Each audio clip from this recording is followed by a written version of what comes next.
नमस्कार दोस्तों, आइए सुनते हैं अज्ञे के द्वारा लिखी कहानी खितेनी बाबू। वो चेहरे, कौन सा चेहरा जो जीवन भर चेहरों की स्मृतियां संग्रह करता आया है। उसके लिए ये बहुत कठिन है कि किसी एक चेहरे को अलग निकाल कर कह दे कि यह चेहरा मुझे नहीं भूलता, क्योंकि जिसने भी जो चेहरा वास्तव में देखा है, सचमुच देखा है, वह उसे भूल ही नहीं सकता। फिर वो चेहरा मनुष्य का ना होकर चाहे पशु पक्षी का ही क्यों ना हो। यूरोपीय का हर एक हिंदुस्तानी चेहरा एक जान पड़ता है। हिंदुस्तानी को हर फिरंगी का चेहरा एक सा लगता है, मानो को सब पशु एक से दिखते हैं। वो भी एक तरह का देखना ही है, लेकिन जिसमें सचमुच कोई भी चेहरा देखा है, वो जानता है कि हर व्यक्ति अद्वितीय है और हर चेहरा स्मरणीय है। सवाल यही है कि हम उसके विशिष्ट पहलू को देखने की आंखें रखते हों। मैं भी जब किसी एक चेहरे पर ध्यान केंद्रित करना चाहता हूँ, तो और अनेक चेहरे सामने आकर उलाहना देते हैं। क्या हम नहीं? क्या हमें तुम भूल गए हो? उसमें पुरुष है, स्त्रियां हैं, बच्चे हैं, इतर प्राणियों में घोड़े हैं, कुत्ते हैं, तोते हैं, एक गिलहरी भी है जो मैंने पाली थी और मेरी जेब में रहती थी। एक मुनाल है और जो मेरी गोली में घायल होकर चीखता हुआ मीलों दौड़ा था। एक कुत्ता भी है जो मेरी बीमारी में मेरे सिरहाने बैठकर आंसू गिराता था। एक टूटी चोंच और कटे पंख वाला कौवा है जो मुल्तान जेल में मेरा दोस्त बना था और परकटे नाम से पुकारने पर आधा उड़ता और चमकता हुआ आकर हाजिर हो जाता था। कहाँ तक गिनाया जाए? पेड़ पौधों के हम चेहरे नहीं मानते, नहीं तो शायद वे भी सामने आ खड़े होते। कालिदास ने शकुंतला के जाने पर रोती हुई वनस्पतियों का वर्णन किया है। मेरी सहानुभूति उतनी दूर तक शायद नहीं है, लेकिन चेहरों का मेरे पास यथेष्ट संग्रह है। सभी अद्वितीय, सभी स्मरणीय। अगर एक चुनता हूँ तो किसी असाधारण के लिए नहीं चुनता हूँ, एक अत्यंत साधारण व्यक्ति का अत्यंत साधारण चेहरा, क्योंकि यही तो मैं कहना चाहता हूँ।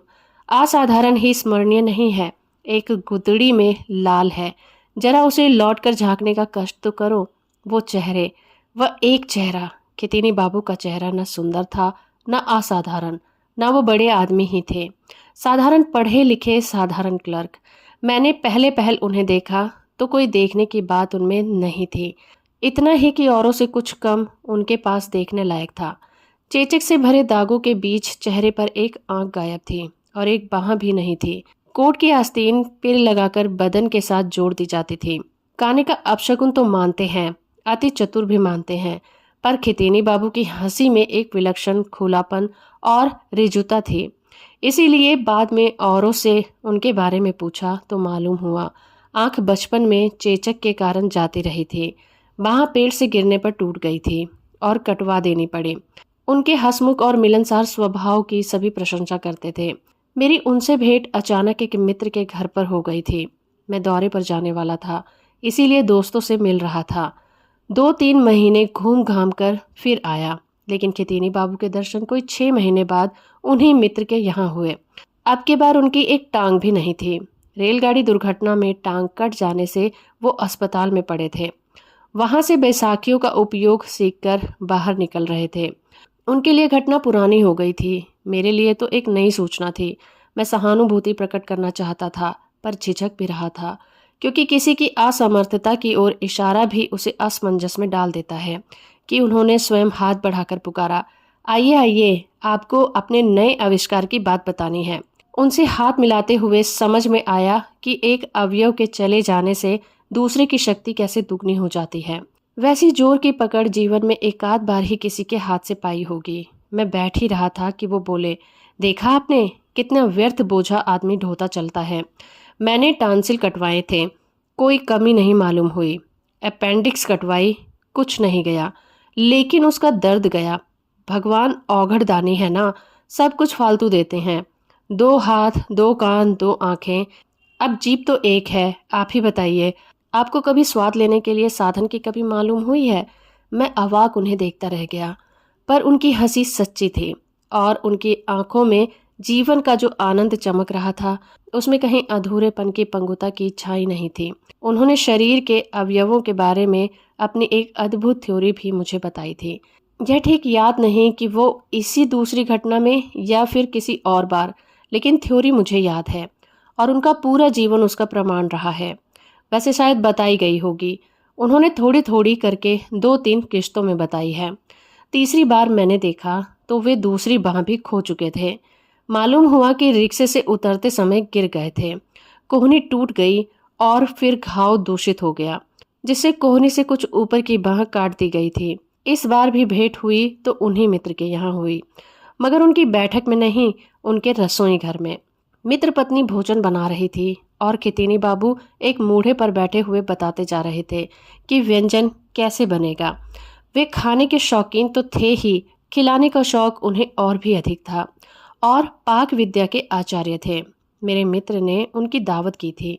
दावत का उपलक्ष्य बताया नहीं गया था, लेकिन था यही कि खितेंदा बच गए और अस्पताल से लौट आए, क्योंकि इस बार कई दिन तक उनकी स्थिति संकट में रही थी। खितेंदा भी इस बात को समझ गए थे। तभी उन्होंने कहा था, दावत रही और तुम्हारे यहाँ ही रहा, पर दूंगा मैं और सब कुछ मैं ही बनाऊंगा। और खुलासा यह किया गया था कि रसोई घर में बैठकर सब कुछ अपनी देख रेख में बनवाएंगे। बनाएगी गृह पत्नी, मगर बताएंगे खितीनी बाबू। मित्र ने यह सब सहर्ष मान लिया था। खितीनी बाबू का उत्साह इतना था कि वही सबके लिए सहारा बन जाता था। मैं एक मूढ़ा लेकर उनके पास बैठ गया। निमंत्रण मुझे भी बाहर ही मिल चुका था। मैंने गृह पत्नी से पूछा, क्या बना रही हैं?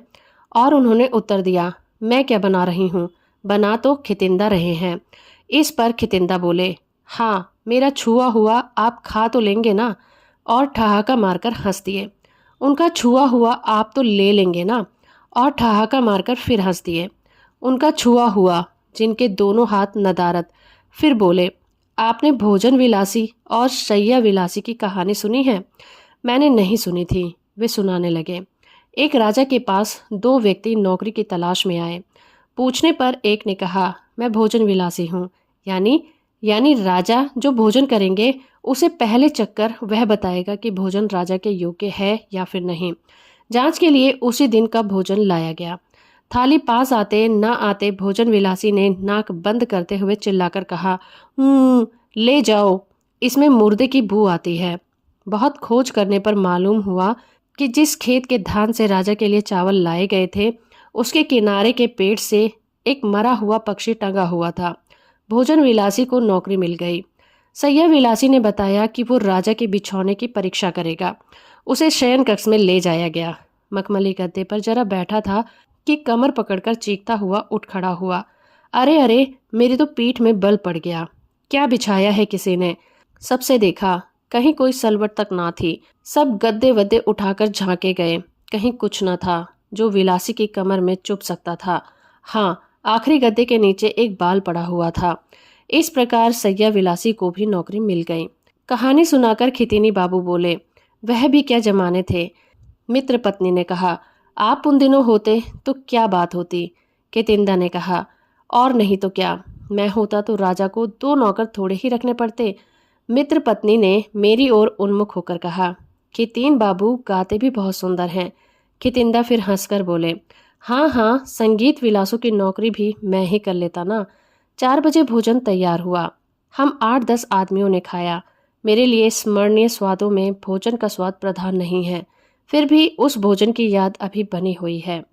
तब लगातार 2-4 दिन उनसे भेंट होती रही, पर उसके बाद मैंने खितीनी बाबू को एक बार और देखा, एक लंबी अवधि के बाद, और अब की बार उनकी दूसरी टांग भी मूल रूप से गायब हो चुकी थी। दोनों हाथ नहीं, दोनों टांगे नहीं, एक आंख नहीं। टॉन्सिल, अपेंडिक्स वगैरह तो, जैसा वे स्वयं कहते हैं, रूंगे में चढ़ा दी जा सकती हैं। लेकिन एक स्थानु बैठक में गद्देदार मूढ़े पर बैठा था। घर तक वे एक विशेष पहिएदार कुर्सी में लाए गए थे, लेकिन वह कुर्सी कमरे में ले जाने में उन्हें आपत्ति थी, क्योंकि वो अपाहिजों की कुर्सी थी। कुर्सी से उठाकर उन्हें भीतर लाकर बिठाया गया था और वहां वे बिल्कुल सहज भाव में बैठे थे। मैं जाकर चुपके से एक तरफ बैठ गया। वे कुछ बात कर रहे थे। उन्हें देखते हुए मुझे बचपन में आत्मा के संबंध में की गई अपनी बहसें याद आ गईं। आत्मा है तो शरीर में व्याप्त है या किसी एक अंग में रहती है। अगर सारे शरीर में, तो कोई अंग कट जाने पर क्या होता है। अपनी थ्योरी याद आ गई, जिसमें एक पहेली को हल कर दिया गया था कि जब कोई अंग कटता है तो उसमें से आत्मा सिमटकर बाकी शरीर में आ जाती है, पंगु नहीं होती। वह थ्योरी यहाँ तक मान्य है। इस बहस में तो वैज्ञानिक पड़े, पर उनको देखते हुए उनके बारे में जरूर उनकी सच्चाई मानो ज्वलंत होकर सामने आ जाती थी। शरीर के अवयव जितने कम होते जाते थे, उनमें आत्मा की कांति मानो बढ़ती जाती थी। मानो व्यर्थ से सिमट सिमट कर आत्मा बचे हुए शरीर में और घनी पुंजित होती जाती थी। सारे शरीर में भी नहीं, एक अकेली आंख में, प्रेतात्माओं से भरे हुए विशाल शून्य में निष्कंप दिखते हुए एक आकाश के दीप के समान। तभी खितीन बाबू ने मुझे देखा, छूटते ही बोले, मैंने कहा था बच रहने के लिए ज्यादा कुछ नहीं चाहिए, और हंस दिए। इसके बाद मैंने फिर खितीनी बाबू को नहीं देखा। कहानी की पूर्णता के लिए एक बार और देखना चाहिए था, पर मैं कहानी नहीं सुना रहा, सच्ची बात सुना रहा हूँ, तो मैंने उन्हें फिर नहीं देखा। लेकिन सुनने वाले की कमी में कहानी नहीं रुकती। देखने वाला ना होने से जीवन नाटक बंद नहीं हो जाता। मैंने भी सुनकर ही जाना। खितीन बाबू की कहानी अपने चरम उत्कर्ष पर पहुंचकर ही पूरी हुई। टहलने ले जाते समय उनकी पहिएदार कुर्सी एक मोटर ठेले से टकरा गई थी। वे नीचे गिर गए और गाड़ी का पहिया उनके कंधे के ऊपर से चला गया। बाह का जो ठूठा बचा था वह भी चूर हो गया। वो अस्पताल ले गए, वहां अलग की गई और कंधे से पट्टी हुई। ऑपरेशन के बाद उन्हें होश रहा और उन्होंने पूछा कंधा है कि नहीं। फिर कहा मालूम हो गया कि इसके बिना भी चल सकता है। लेकिन अब की बार वो चलना अधिक देर तक नहीं हुआ। अस्पताल में वो नहीं निकले। शरीर में विष फैल गया था और भोर के अनजाने में ही उनकी मृत्यु हो गई। खितीन बाबू एक साधारण क्लर्क, साधारण दुर्घटना, मृत्यु हो गई। लेकिन क्या सचमुच अब भी उन्हें देख सकता हूँ? कभी लगता है कि जैसे देखता हूँ वे केवल अंगहीन नहीं हैं, मानो अशरीरी हैं। केवल एक दीप्त अंगों से क्या, अवयवियों से क्या, इस सब के बिना काम चल सकता है। केवल दीप्ति, केवल संकल्प शक्ति, रोटी, कपड़ा, आसरा, हम चिल्लाते हैं, वे सब जरूरी हैं। निसंदेह जीवन के एक स्तर पर ये सब निहायत जरूरी हैं। लेकिन मानव जीवन की मौलिक प्रतिज्ञा ये नहीं है, वह है केवल मानव का अदम्य अटूट संकल्प। तो दोस्तों, अभी आप सुन रहे थे अज्ञे के द्वारा लिखी कहानी खितीनी बाबू। उम्मीद करती हूँ ये कहानी और मेरा ये प्रयास आपको अच्छा लगा होगा। इसी तरह की वीडियो देखने के लिए आप मेरे चैनल को सब्सक्राइब कर सकते हैं। वीडियो को लाइक और शेयर करना बिल्कुल मत भूलें।